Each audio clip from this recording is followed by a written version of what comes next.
I've just finished recording the last of my commentaries on Season 1 of Babylon 5 for my Babblecom 5 channel.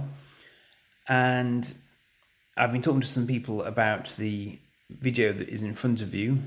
It's one of a series of 8.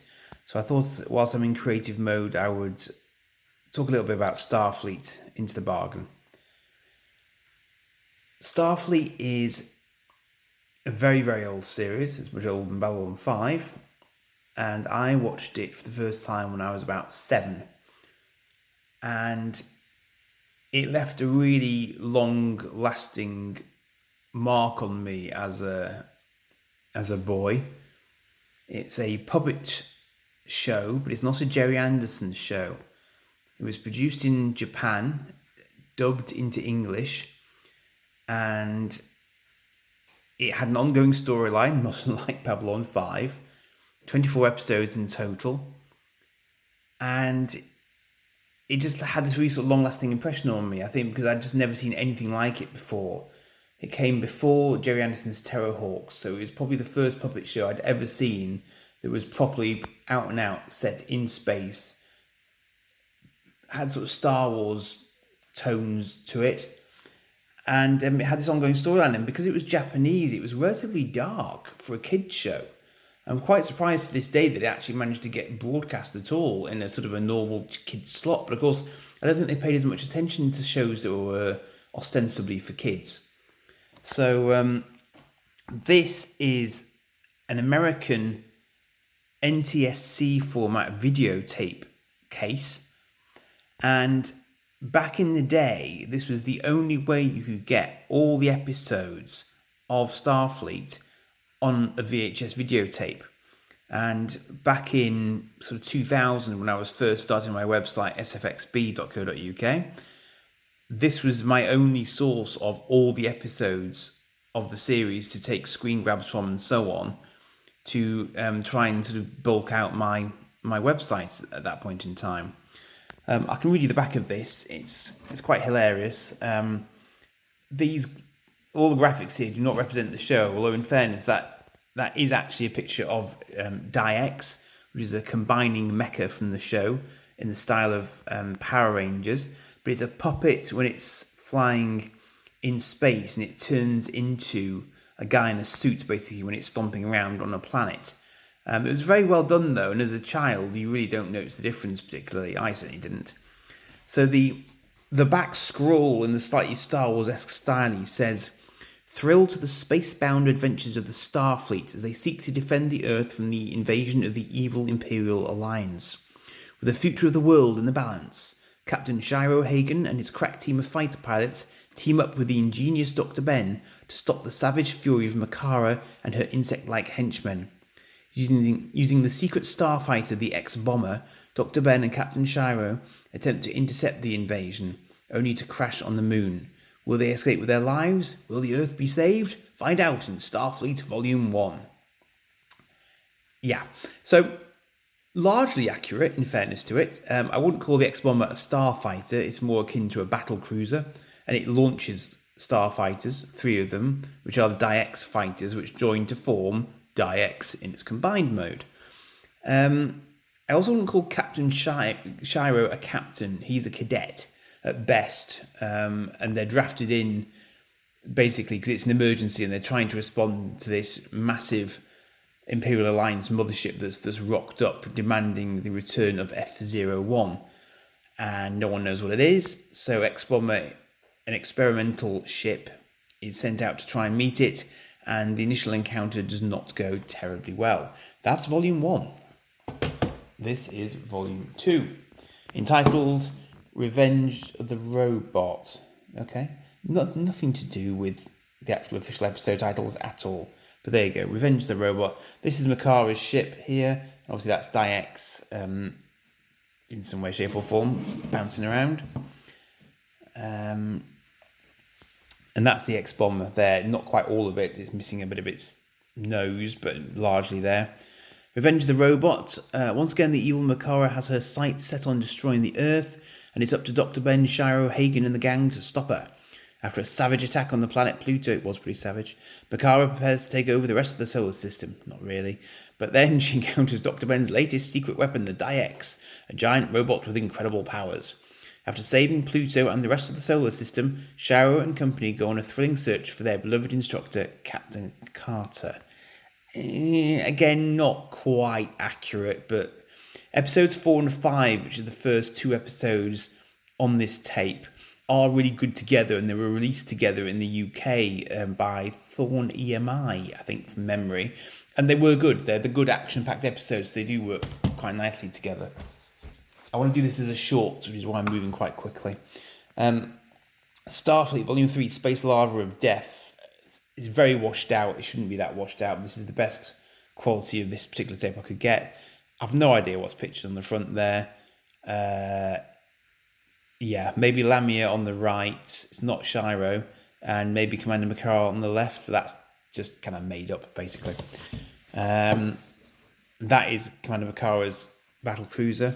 In this exciting action-packed episode, the forces of Starfleet are forced down onto a strange planet that is alive with active volcanoes. While Dr. Ben and his crew work to repair the X-Bomber, the evil Commander Makara and her forces prepare to ambush the wounded ship. When they are overrun by the planet's strange alien inhabitants, the crew of the X-1, must make a life-and-death decision or be buried in a mountain of molten lava. Don't miss this unbelievable episode of Starfleet. Well, it's actually 3 episodes, and that's only one of them. But again, kind of ish, a decent synopsis of it. Now then, Volume 4, Search for the Skull. Rubbish picture on the front. That's okay. He's a Termoid. He's one of Commander Makara's soldiers, lackeys type individuals. And there is Commander Makara with her symbiotic eye patch, which is basically sentient, which is quite cool. After being saved from Commander Makara's deadly clutches by a mysterious space clipper called the Skull, the crew of Starfleet's X-Bomber seeks to thank their anonymous friends, but the Skull disappears as quickly as it arrived. That's accurate. As Dr. Ben desperately tries to make contact with the Skull, Commander Makara and her new henchman, the traitorous Captain Carter from Starfleet, are preparing their ultimate surprise that results in a duel to the death between Shiro Hagen and his mentor, Captain Carter. Yeah, that's pretty good. And again, it's a classic example of this series being bloody dark because, it's a duel to the death. It actually is a duel to the death in a kid's show. It's hardcore, but it's effectively anime that isn't anime because it's puppets. So, it is what it is. Fair dues to it. It hits hard. And that's why I remember it so well. That's why a lot of people remember it so well. It didn't pull any punches whatsoever. Starfleet Volume 5, Kidnapped, which again is probably going to turn out to be fairly accurate. So that's Makara on the front and Lamia, who doesn't generally use a gun that much, but anyway. This guy's Captain Orion. He is Commander Makara's second in command, slightly bumbling, doesn't have a very good track record, but does get a decent send-off, he says cryptically. The crew of the X-Bomber has been searching for the secret of F-01. Yes, they have. They've actually been doing that all season. Anyway, imagine their surprise when they discover that the secret has been aboard their ship all along, for F-01 is Princess Lamia. It's a 40-year-old show. Spoilers. Come the year 3000, Princess Lamia will inherit superpowers, allowing her to rule the universe. And that's why the Imperial Alliance wants her now, because it's $29.99. Desperate to obtain F-01 at any cost, Commander Makara kidnaps Princess Lamia and imprisons her below the ice of a frozen planet. Will Starfleet be able to save her? Find out in this exciting episode. Again, it's kind of shortening other things that happen in the surrounding episodes, but there are flashback episodes and things like that, so I'll let that one go. Starfleet Volume 6, Lost in Space, and that's Lamia lost in space with the skull behind her. More of the Imperial Alliance bridge crew. The crew of the X-Bomber has finally made contact with the mysterious space clipper, the Skull. The Skull's commander, Halley, requests a meeting with Lamia alone, but Dr. Ben refuses and communications break down. Leave it to space pilot Hagen to defy Dr. Ben's orders and take Lamia to the Skull. Finally, Lamia is united with Halley, only to be attacked by the evil Commander Makara. An explosion sends Lamia hurtling into space. Will Hagen be able to save her, or will she be destined to float in space forever? There's still 2 more tapes left, so you can figure that one out for yourself. If the limit on shorts is more than less than 10 minutes, then I'm stuffed at this point, but I'll carry on anyway. Starfleet Volume 7, Attack of the Bionic Robot. I'm not entirely sure if it's bionic, I think it's just a robot, but anyway. Okay. That's Shara Hagan on there, and the ginger guy is a member of Starfleet Command, and I can't remember if they ever actually do shake hands in the series. I don't think they do. That's made up. Just a publicity shot. Moving on. As the X-Bomber nears its destination, Commander Makara has her most evil henchman, Caliban, he's the mad evil scientist guy, create a bionic alien to destroy Princess Lamia and F-01. Well, that would make sense because she is F-01. Anyway, by tricking the crew of the X-Bomber to investigate the wreckage of an abandoned ship, Makara manages to sneak the deadly robot onto the ship. Only Dr. Ben is left to protect the princess from the lethal machine, and in doing so, he loses his life. Oh, spoilers, guys! On the back cover? Really? Shara Hagan and the other brave fighters from X-Bomber pledge to avenge the Doctor's death. Of course they do.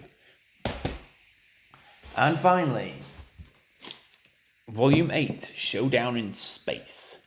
It's actually not a bad picture, really. But Shara doesn't really look that American. Okay. So, let's see how many spoilers are in here. Oh, this is this little hovering guy here. It's PPA. Perfectly programmed android, except he's really annoying. The other things look like drawings. Strange. That's Barry Hercules. He's a very, very cool fighting dude who's on board the X-Bomb all the time and controls the chest and arms and punching of Diex. This is Dr. Ben, who can't really be in that episode anymore, and that is the leader of Starfleet Command on Earth. In this, the exciting conclusion to the Starfleet saga, the crew of the X-Bomber race against time to save the Earth from the evil Imperial Master, who is a deeply, deeply nasty piece of work. Angered by Commander Makara's failure to destroy the X-Bomber and uncover the secret of F-01, the Imperial Master takes his rage out on the people of Earth, swearing to reduce the planet to a cinder. When it seems that all is lost, a thrilling final showdown between the Imperial Master and the magically renewed Lamia will decide the fate of the universe. Don't miss this exciting adventure. There you are. So these are all tapes from the US that were actually dubbed in the UK. So all the voice actors, well, actually, it's not entirely true. Not the voice actors aren't all British, but all of that sort of voice acting work was done in Britain, and that's where the dub was created. And then obviously it transferred over to the US. So it took a fair bit of doing to get these, and I had to buy an NTSC video recorder for here in the UK, which I then plugged into a digital encoding device back in 2001-ish, and then was able to use that to sort of very, very slowly and painfully get a digital version of the series together when it simply didn't exist digitally at that point. And the story didn't end there, because after a few years of the site being active, we eventually got to the point where between the various fans of the series, the rights holders were identified, and someone in the UK decided that they wanted to make a DVD version of the series, which I was sort of loosely involved in and had some input into. And my site got a call out on the back of the DVD box when it came out, which was nice. I don't think those guys are around anymore, but we do now have, of course, a lot of other digital versions of the show these days, which are available. So if you do want to check it out in all its glory, it's quite straightforward to do so these days without having to get sort of video CDs or similar pirated versions of it. And perhaps one day they'll remake it in CGI. I don't know. It's always really hard to judge the real sort of interest in shows like this, because they are deeply, deeply niche. But yeah, childhood favourite of mine. And website started off tiny. It used to be just a single page as a subset of another page or set of pages, and then people sent me stuff, and it grew and it got its own domain name, and that was the end of the story, really, as far as it goes. So hope you enjoyed that little reminisce, and at some point I'm going to do a series of reactions to the show, I think, because it seems only fitting given my history with it. Cheers.